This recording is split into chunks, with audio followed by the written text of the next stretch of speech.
When this condo first collapsed in Surfside, Florida, it was a very, very heartbreaking thing to see that the collapse. It was heartbreaking to see that there were warnings on this building for years on this condo. I believe if you're looking for some sort of hope in this collapse, calamity, disaster, horror, tragedy, it's the fact that now the first responders probably will be able to do their job without fearing their lives. That perhaps demolishing this rest of the condo brought back a hope for justice, a hope for answers, for identification, and a hope, most of all, that no more lives are lost. And so I pray that this collapse, this demolition of the remainder of the Surfside condo, represents a hope that no more lives could be lost in this battle. A hope that we can push through this together, be unified in the efforts to find bodies, and not have to worry if more would be lost. That demolition is a game changer in this fight to find the bodies.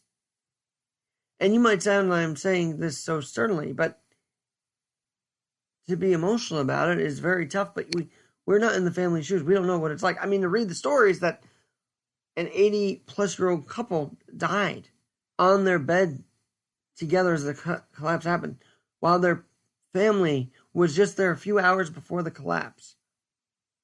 To hear about the 7-year-old being pulled out of rubble by their father, not easy to digest.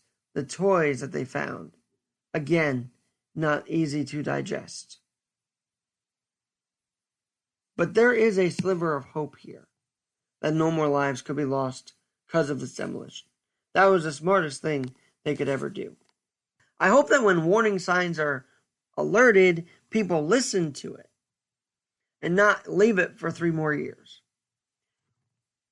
This collapse seems like it could have been preventable.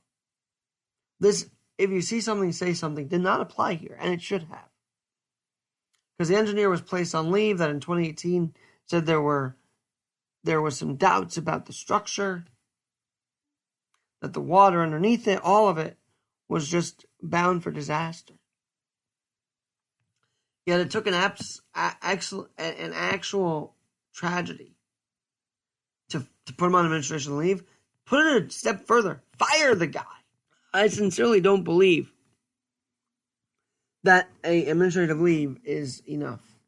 But this demolition feels like a hopeful moment, not a sad, let's get even more sadder moment. Because the sadness would have actually been if this thing collapsed and more firefighters, more first responders were in there digging and their lives were lost. That would be even more tragic to add to the tragedy. So I applaud Governor DeSantis. I applaud Surfside. I applaud the idea of collapsing it before a storm came up. That was a game changer with